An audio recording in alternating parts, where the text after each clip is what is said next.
Hello sweet friends and welcome back to Silverhawk Farm. My name is Bree. If you don't know me, this is really different from my normal videos and what I normally do. Before I start to update you all, I would like to put out a content warning. I'm going to be discussing pregnancy loss in this video, specifically second trimester pregnancy loss. So if that's something that would cause you harm to hear or think about, please close this video and go find something that brings you joy or comfort. I completely understand. So as some of you may have noticed, I haven't created content in quite some time. It's been months and months, but I had been pregnant with a little girl, and during the first trimester I was having so much morning sickness that I could barely do anything. I couldn't garden, I couldn't record, I couldn't do much. So I took it easy and took care of my body to the best that I could. We found out when I was about 14 weeks along that we were having a girl, and all of our testing and everything was perfect. Everything was good. My labs are all normal. Her labs were all normal. However, at my 20-week ultrasound, which if you don't know, pregnancy is halfway through and is way past when you would normally get this sort of news, we found out that she didn't have a heartbeat. And she had been gone for a bit.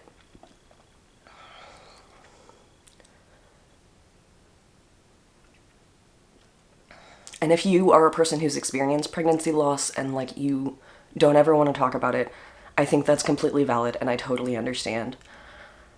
I think that it's kind of messed up how we who have experienced pregnancy loss are expected not to talk about it and are expected to keep calm and carry on. I think that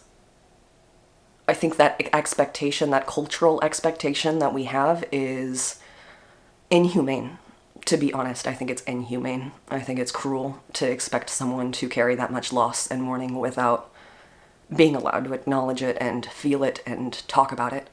So I'm doing that today. So I don't intend to talk about it a lot moving forward in my videos.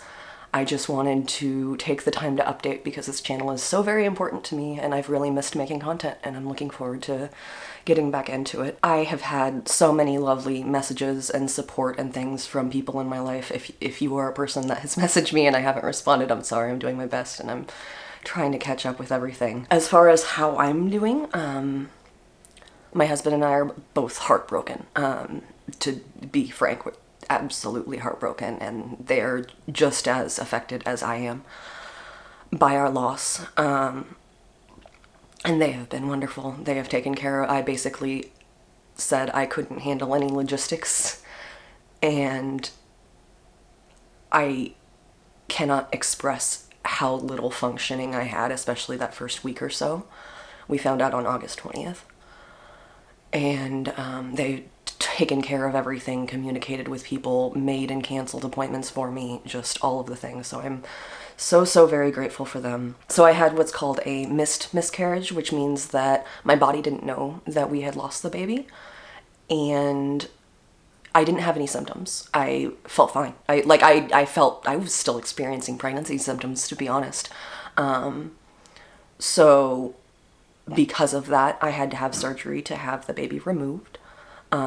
I am very grateful to live in a place where I can safely get that surgery at a hospital, and that's why reproductive rights are important, because a lot of people have to go through a much more traumatic experience to take care of their body after they've lost a very wanted child. But I went through surgery just fine. Aside from some lingering back pain from the surgery, I'm feeling physically fine. Mentally, it's kind of been all over the place. I was already in therapy.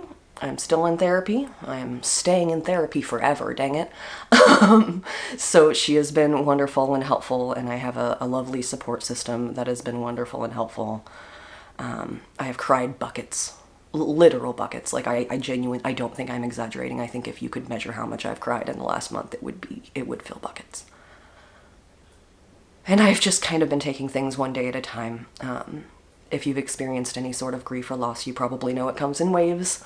And I'm attempting to record this video on a brighter day for me. I'm barely even crying right now. So that's good and helpful, but this weekend was really tough. I did nothing but cry all weekend for the most part. So it's kind of back and forth. I'm not gonna pretend like I'm okay. If you ask me how I'm doing, I'm gonna struggle really hard with how to respond to that. Because it sucks.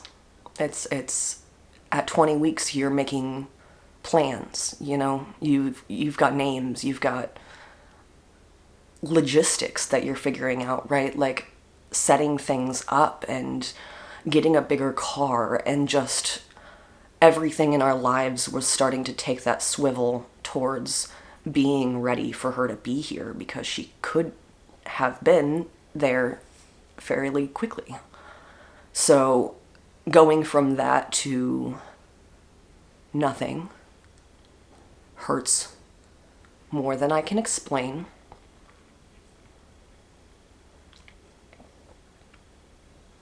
But I will be okay. I have lots of support. I have 2 beautiful boys who I have been snuggling the crap out of, despite my 10-year-old's protests.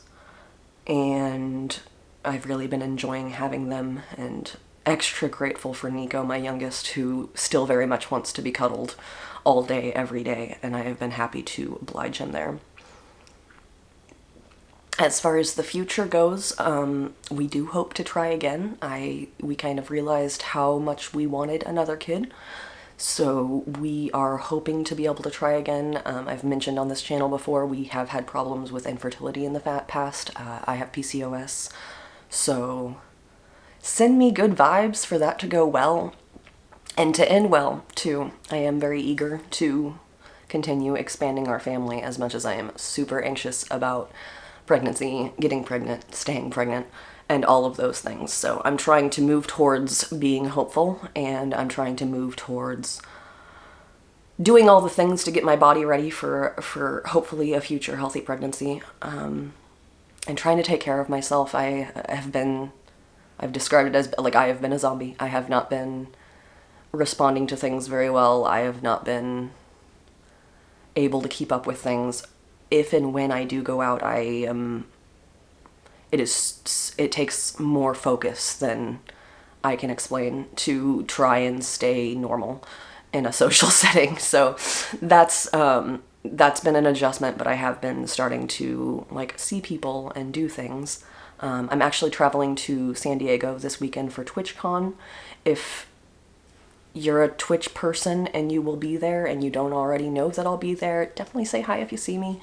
I am really looking forward to traveling and seeing some friends and meeting some indie game developers. That's mostly what I'm interested in. So hopefully I'll have a good distracting weekend and won't absolutely freak out while in a giant crowd of people. All right, I do want to keep this short because talking about it is exhausting. So I'm going to go ahead and wrap this up, but do know that I will be creating content and making more videos for this channel here shortly. I'm really excited to do some, like, canning and fall baking type of stuff, maybe some crafty type of stuff, all the cute things. The animals are good. Goats are all doing well. We are struggling to get a buck pen up and have had so many barriers to that happening, but we're really eager to get the buck pen finished so we can get some boys in and start getting our girls bred. So the farm is doing well, aside from my very neglected garden, which will be fine because there's always next year. If you've watched this far, thank you so much for watching. If you've watched this far because you've experienced something similar, I am so sorry, and my heart goes out to you. It is the hardest thing I have ever had to experience, and getting through each day has been exhausting and feels like a lot of work. So I will go ahead and keep comments open on this video.